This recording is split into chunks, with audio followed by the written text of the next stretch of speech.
ഇന്ന് ഞാൻ നിങ്ങൾക്ക് ഒരു സംഭവം കാണിച്ചു തരാം. വേറൊന്നല്ല, ഈ ബാക്കിലേക്ക് നിന്നുണ്ടോ, ബാക്കിൽ കാണുന്നുണ്ടോ, ഇപ്പം എടുത്ത് കാണിച്ചു തരാം. അയ്യോ, അതായത് ഞാൻ മുന്നേ ഷാരത്തിൻ്റെ പിറന്നാളിന് കഴിഞ്ഞ പിറന്നാളിലാന്ന് തോന്നുന്നു, കഴിഞ്ഞ മുമ്പത്തെ ആണെന്നല്ല, അന്ന് വരച്ചു കൊടുത്തതാണ് ഈ ഒരു സ്റ്റെൻസിൽ ഡ്രോയിങ് കേട്ടോ.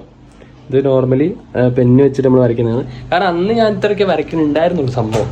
അതിൽ കൂടുതൽ വരയ്ക്കാനുള്ള ഒരു കപ്പാസിറ്റി എനിക്ക് ആയിട്ടില്ല തോന്നുന്നു. പക്ഷെ ആ സമയത്ത് അങ്ങനെയായിരുന്നു വരച്ചുകൊണ്ടിരുന്നത്. പക്ഷേ ഇപ്പോൾ ഞാൻ കഴിഞ്ഞ പ്രാവശ്യം വരച്ചു കൊടുത്തത് ഈ ഒരു രീതി. അപ്പോൾ ഇത് തമ്മിലുള്ളൊരു ഡിഫറൻസ് നിങ്ങൾ കണ്ടോ, രണ്ട് സ്റ്റൈല് തമ്മിലുള്ള വ്യത്യാസം നിങ്ങൾ കണ്ടോ. പിന്നെ ഫ്രെയിമിങ് ആയാലും എല്ലാം ഇത് നമ്മളന്ന് പെട്ടെന്ന് ഇതേപോലെ അർജൻറ്റിൽ ഒന്ന് ചെയ്ത് കൊടുത്തതാണ്. ഇതും ആ രീതിയിൽ നമ്മൾ ചെയ്ത് കൊടുത്തതാണ്. അപ്പോൾ ഇത് രണ്ടും തമ്മിലുള്ള ഡിഫറൻസ് ആണ് ശരിക്കും പറഞ്ഞു കഴിഞ്ഞാൽ നമ്മുടെ വർക്ക് കാണുമ്പോൾ നമുക്ക് മനസ്സിലാവാം. അപ്പോൾ നമ്മൾ പോസ്റ്റ് ചെയ്യുമ്പോൾ അല്ലെങ്കിൽ ആർക്കെങ്കിലും കൊടുക്കുന്ന സമയത്തോ ഇപ്പോൾ ഇവൻ്റെയിലായതുകൊണ്ട് എനിക്ക് പെട്ടെന്ന് വരുന്ന സമയത്ത് എനിക്ക് കാണുമ്പോൾ മനസ്സിലാവും.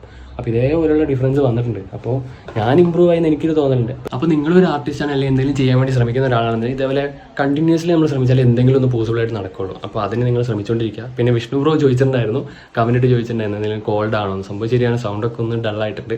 അപ്പോൾ നിങ്ങൾ ആദ്യമായിട്ട് എൻ്റെ വീഡിയോ കാണുന്നുണ്ടെങ്കിൽ ചാനൽ സബ്സ്ക്രൈബ് ചെയ്യാൻ മറക്കണ്ട. Bye guys.